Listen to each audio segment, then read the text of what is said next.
سلجوقوں کے عروج کی اس نئی ایپیسوڈ میں آپ سب دوستوں کو خوش آمدید کہتے ہیں۔ دوستو، ہماری پچھلی قسط کے آخر میں آپ نے سلطان ملک شاہ کو دیکھا جو کہ موجودہ صورتحال پر خصوصی سپاہیوں کی سرگرمیوں کو وقتی طور پر معطل کر دیتے ہیں، اور ہماری آج کی اس قسط کی شروعات تورنا خاتون سے ہوتی ہے جو کہ سلجوق محل میں موجود وزیر اعظم نظام الملک کے لیے دوا تیار کر رہی ہوتی ہیں، لیکن اسی دوران شفا خانے میں ایک خاتون داخل ہوتی ہیں جو کہ اپنے پیٹ پر ہاتھ رکھ کر بڑی ہی پریشانی سے تورنا خاتون کو سلام کرتی ہیں اور کہتی ہیں، کیا معالجین یہاں پر نہیں ہیں؟ تورنا خاتون کہتی ہیں، نہیں، وہ حاجی حضرت کے ساتھ مصروف ہیں۔ خاتون کہتی ہیں کہ آپ جانتی ہیں کہ وہ کب واپس آئیں گے؟ تورنا خاتون کہتی ہیں، تم معالجین کے بارے میں کیوں پوچھ رہی ہو؟ کیا تم بیمار ہو؟ خاتون تورنا خاتون کی بات سن کر کھانسنے لگتی ہیں، جبکہ تورنا خاتون یہ دیکھ کر بڑی پریشان ہو جاتی ہیں۔ پھر دوستو خاتون خادمہ کہتی ہے، میں دیکھ سکتی ہوں کہ آپ مصروف ہیں، لیکن مجھے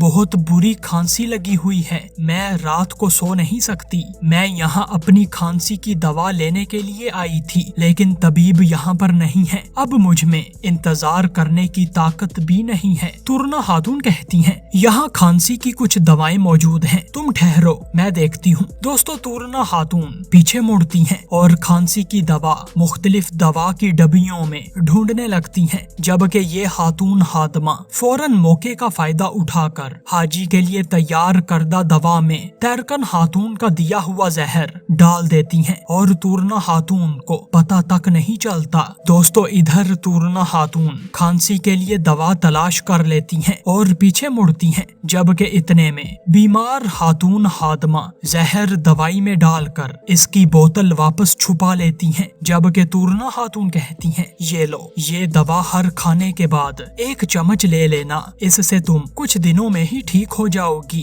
خاتون کہتی ہیں، اللہ آپ سے راضی ہو، آپ جس چیز کو ہاتھ لگائیں وہ سونا بن جائے۔ دوستو تورنا خاتون اس لاچار خادمہ کی باتیں سن کر مسکراتی ہیں، جبکہ خادمہ بیماری کا بہانہ کرتے ہوئے یہاں سے روانہ ہو جاتی ہیں، اور دوسری جانب شفا خانے کے باہر فردوس خادمہ پہلے سے ہی کھڑی ہوتی ہیں جو کہ اپنی اس وفادار خادمہ کا انتظار کر رہی ہوتی ہیں۔ اتنے میں خادمہ فردوس کے پاس آتی ہے اور فردوس کہتی ہے، کیا تم نے کام کر دیا ہے؟ خادمہ کہتی ہے، مکھن سے بال نکالنے کی طرح یہ کام بھی بہت آسان تھا، وہ عورت بے وقوف ہے۔ فردوس مسکراتی ہے اور اپنی جیب سے سونا نکال کر کہتی ہے، جیسا کہ میں نے تم سے کہا تھا، اپنا منہ بند رکھنا، نہیں تو ہم تمہارا سر جسم سے الگ کر دیں گے۔ خادمہ کہتی ہیں، آپ فکر مت کریں، میں اپنا منہ کسی کے سامنے نہیں کھولوں گی۔ پھر دوستو خادمہ فردوس سے اجازت لیتی ہیں اور یہاں سے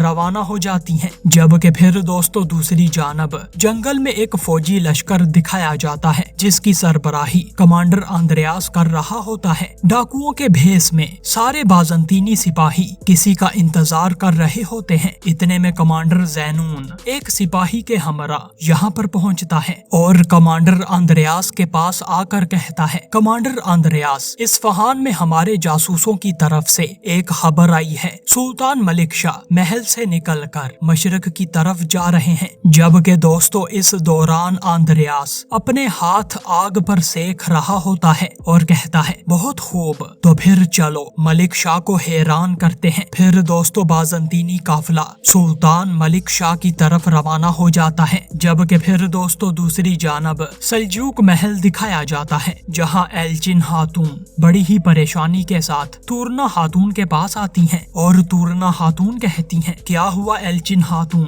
آپ پریشان نظر آ رہی ہیں، کیا کچھ برا ہوا ہے؟ ایلچن خاتون کہتی ہیں، وزیر تاج الملک سلطان کے حکم پر سانجار کے قبیلے میں گیا تھا، اس نے قبیلے کے سردار اور سانجار کی امی کو گرفتار کر لیا تھا۔ تورنا خاتون پھر کہتی ہیں، اور سانجار، اس کا کیا ہوا؟ ایلچن خاتون کہتی ہیں، سانجار نے اپنی امی کو تاج الملک سے بچا لیا ہے اور تاج الملک کی بازو توڑ دی ہے، اور اس وجہ سے اب سلطان ملک شاہ سانجار کے پیچھے اپنے سپاہیوں کے ساتھ خود گئے ہیں۔ تورنا خاتون کہتی ہیں، یہ آپ کیا کہہ رہی ہیں؟ اگر سلطان خود اس کے پیچھے گئے ہیں